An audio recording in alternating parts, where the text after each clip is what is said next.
queria mostrar aqui o Haddad falando desse caso e também de um personagem que, obviamente, precisa ser chamado a depor urgentemente para se explicar, que é o Campos Neto. Deixa eu botar aqui.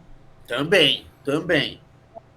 Dizendo que na gestão anterior ao atual presidente Gabriel Galípolo, o presidente anterior, Roberto Campos Neto, tem ali um papel importante, talvez numa falha fiscalizatória ali no Banco Central. O que o senhor acha que aconteceu, então, antes da chegada do Galípolo? Olha, eu não sei, porque eu nunca conversei com o Roberto Campos sobre esse assunto. Nunca me trouxe ao conhecimento esse assunto.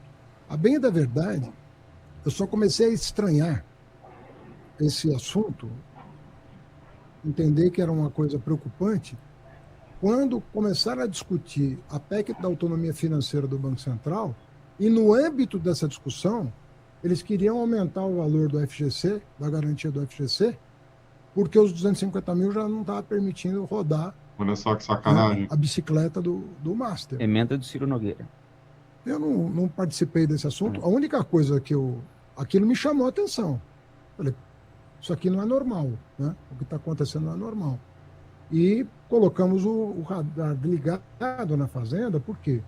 Porque uma quebra de banco tem implicações tributárias, pode ter implicações tributárias severas, se de repente alguém quiser usar prejuízo fiscal para abater imposto do adquirente, por exemplo, no caso de uma solução de mercado.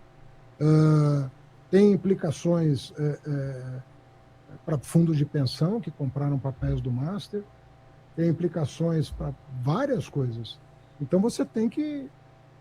A Fazenda começou a acompanhar com preocupação o que vinha acontecendo, mas nós só tomamos conhecimento, até porque não somos o órgão de supervisão, o ano passado, com um trabalho, na minha opinião, profissional, que foi feito diligentemente pela atual diretoria.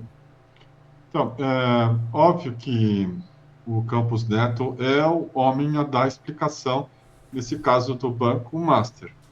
Já tem também uma tentativa de tirar o dele da reta. O Estadão deu uma matéria picaretaça aí, anteontem, falando sobre como o Campos Neto não pôde fazer nada, tal. Uma coisa assim que não para em pé, mas é uma tentativa, claro, de fazer com que o Campos Neto saia bem da história. Teria dado um ultimato para o Banco Master em 7 de novembro de 2024, e para em 180 dias o banqueiro se virar. E não se virou, e mesmo assim o Estadão não cobra o Campos Neto como cobra aí né, o Toffoli, por conta de coisas que não estão provadas que sejam de fato corrupção.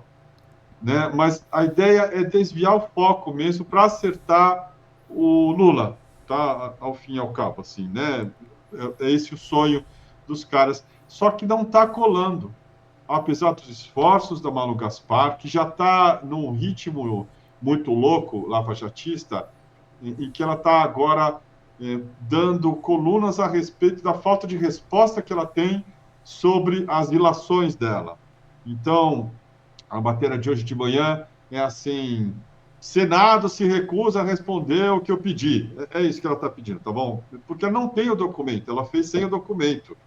Você vê, só para dar um exemplo aí, né? Os documentos do caso Epstein.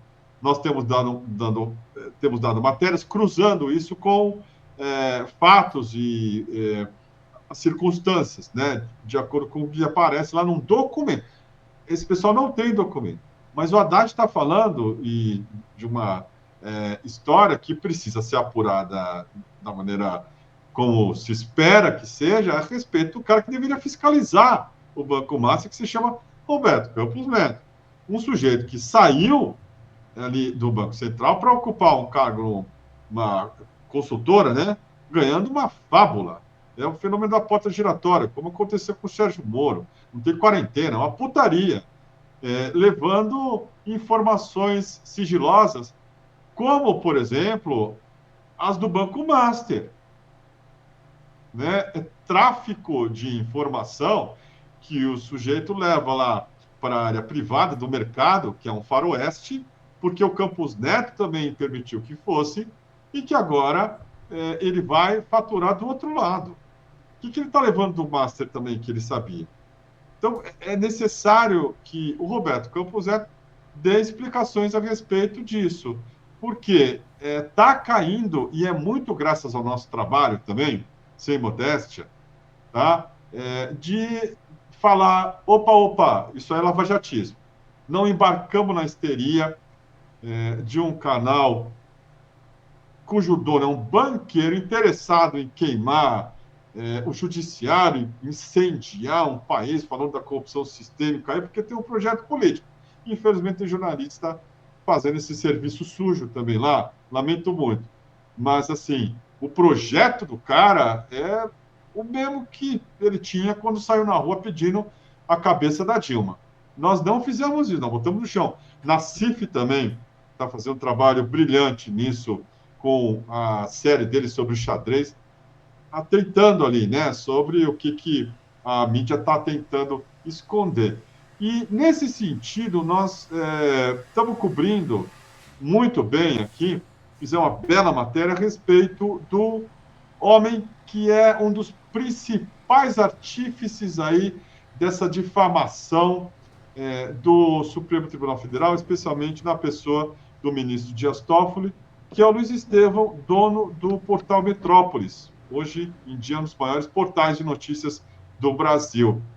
O Estadão deu uma matéria sobre o Luiz Estevão rompendo com o cerco de silêncio que estava protegendo esse sujeito aí. O Vinícius vai falar um pouco dele também, mas eu vou passar aqui o vídeo e nós vamos comentar. Curiosamente, o Estadão não fala assim, de cara que ele é dono do site Metrópolis. Tem um pacto de silêncio, a mídia se protege, especialmente os patrões. Especialmente os patrões. O Estadão está fazendo isso, não por bondade, tá? É briga de gangue. Mas nós estamos aqui avisando há muito tempo. Nós podemos falar, a gente avisou, tá? Esse aqui é o Luiz Estevão, vou botar um escândalo que o Estadão está dando, que é sócio da CBF na Supercopa, controla 5 times em Brasília e afronta o fair play da entidade, o fair play financeiro. O Luiz Estevão nega ser dono de rede de clubes e fala em comprar time do Rio. Tá? Vou botar aqui o videozinho.